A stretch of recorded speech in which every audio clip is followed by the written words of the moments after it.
Bonjour à tous et bienvenue dans cette nouvelle vidéo. Aujourd'hui, comme vous pouvez le voir, on démonte le coffre de la 205 GTI. Si toutefois les vidéos vous intéressent, n'hésitez pas à faire comme Justin S et Pascal Lezagne, à vous abonner à la chaîne. Alors déjà, je voulais vous remercier pour tous les commentaires qu'il y a eu dans la dernière vidéo, où j'avais demandé en fait de quelle phase était mon coffre de 205.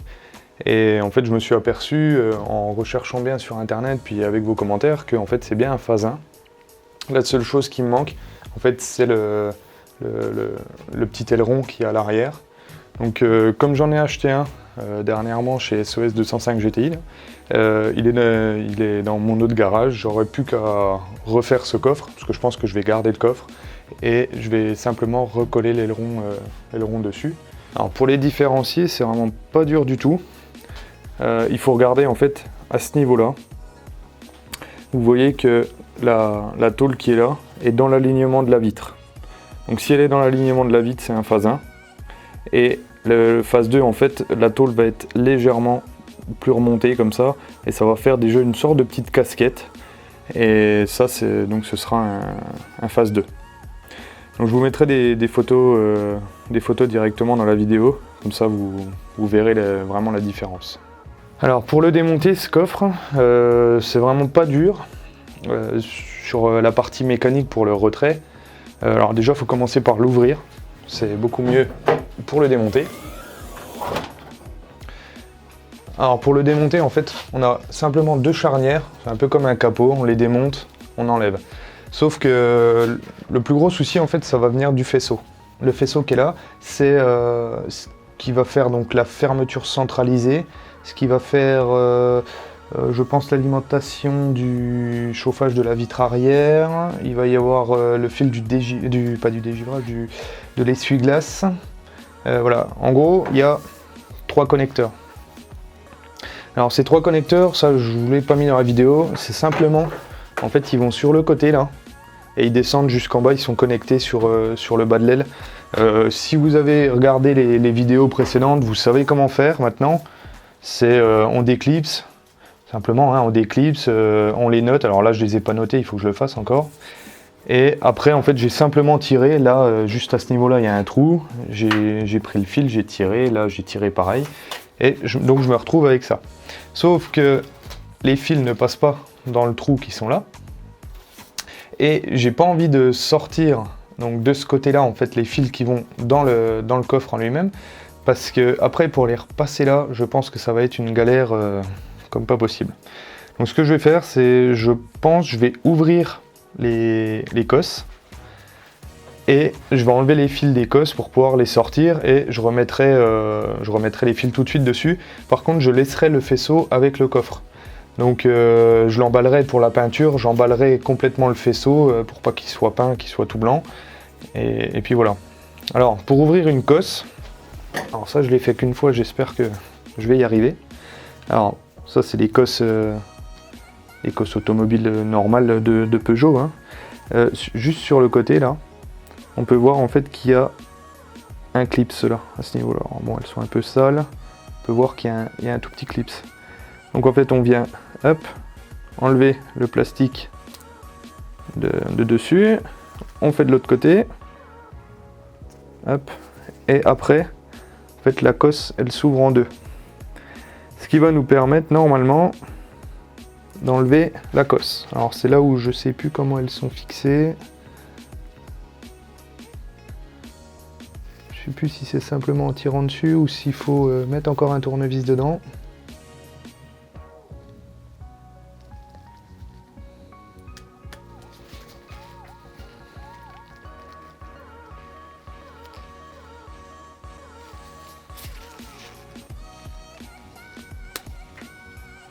Ah bah voilà. Donc je viens de mettre le tournevis en fait à la place de la cosse et ça l'a sorti. Hop et hop. Voilà. Alors pour les repérer, alors bien sûr si vous le faites, vous pouvez le faire sur toutes les cosses que vous voulez ça. Je vous conseille de bien les noter. Alors moi je vais utiliser en fait ma vidéo pour la noter. Donc ça va être la cosse blanche. Quand elle est ouverte sur la partie gauche, donc on va avoir le bleu, sur la partie droite le blanc. Et même le blanc, après on peut même le noter parce qu'on a le numéro de fil qui est juste noté au-dessus. qui est le 201. Voilà. Donc là, je les enlève les deux. Vous voyez que ça prend beaucoup moins de place. Et après, il n'y a plus qu'à faire ça pour les deux autres.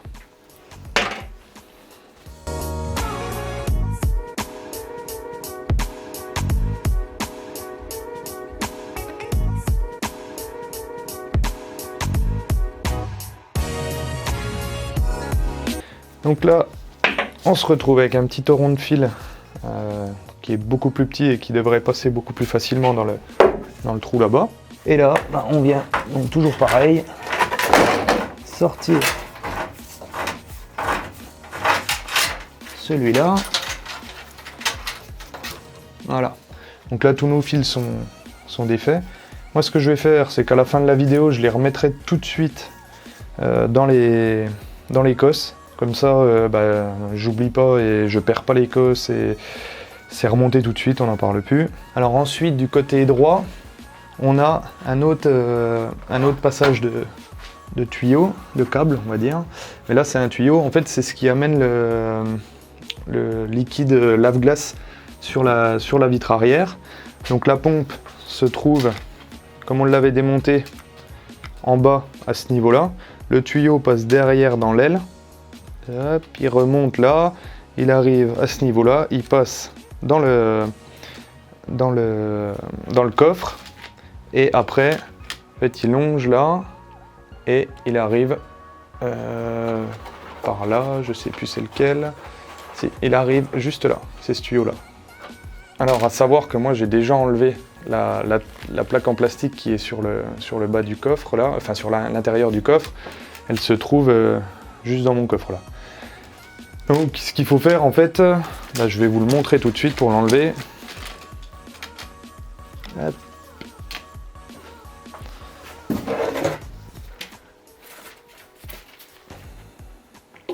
Alors, je vais pas la clipser complète non plus.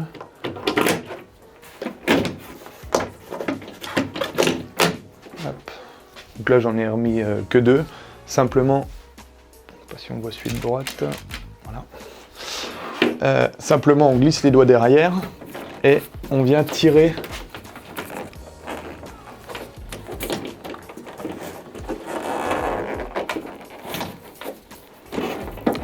j'arrive plus à l'enlever. Voilà.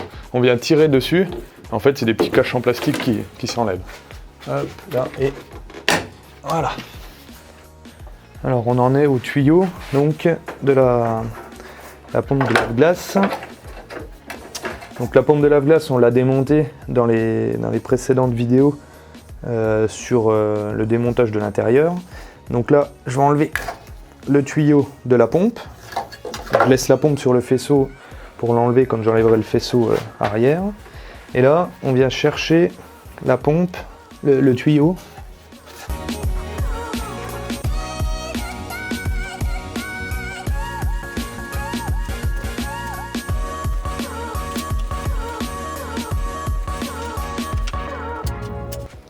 Voilà.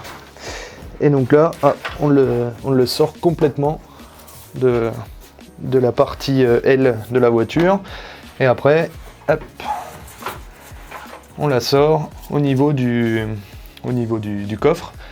Donc là, c'est pareil, ça va faire comme le câble, le faisceau de câble. Ce que je ferais, c'est que je les mettrais, je les fermerai, je les scotcherai ensemble, comme ça, quand le peintre peindra le coffre, il n'y aura pas de souci de peinture dessus. On a encore les vérins qui nous tiennent le coffre en l'air et il va falloir les enlever avant de démonter les charnières. Donc pour les enlever, il n'y a rien de plus simple, juste au bout,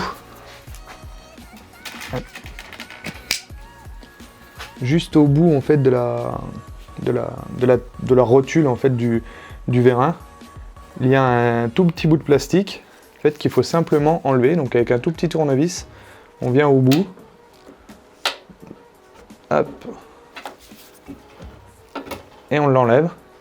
Et en fait, il n'y a plus de maintien de la rotule, donc on peut enlever le vérin très simplement. Donc là, on a juste on maintient un peu le coffre et on enlève le vérin. Voilà. Alors là, maintenant, il faut faire très attention parce que il faut pas trop non plus faire bouger le coffre, parce qu'on n'a plus que le vérin qui est à droite qui maintient le coffre. Donc si on vient en fait à trop faire travailler l'acier comme ça, on a une vitre qui est à ce niveau-là, on risque de la casser. Donc on essaye de pas trop jouer avec le coffre. J'attaque le deuxième vérin.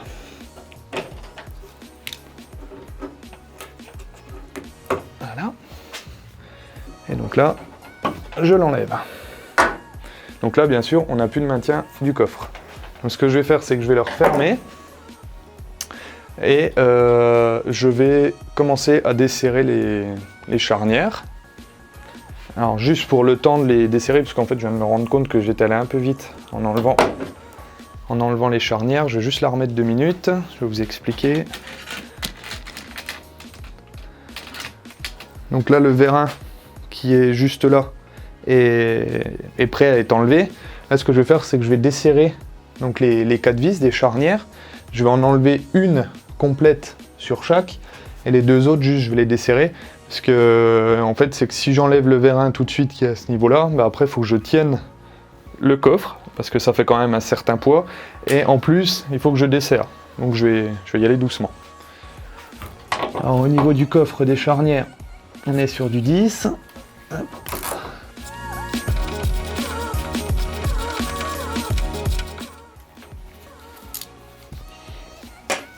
Alors là j'en ai enlevé une, je vais desserrer la deuxième.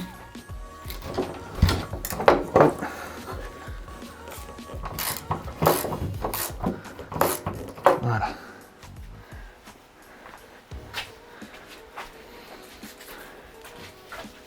Et là, donc j'en enlève une.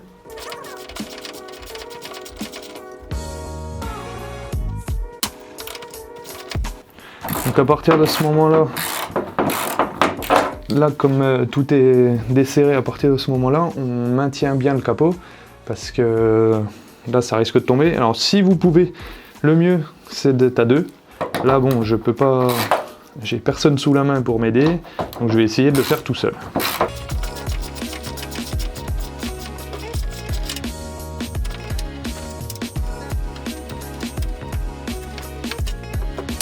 Alors là j'en ai une d'enlevée, je le maintiens en l'air. On est un peu dans une étape un peu critique là quand même.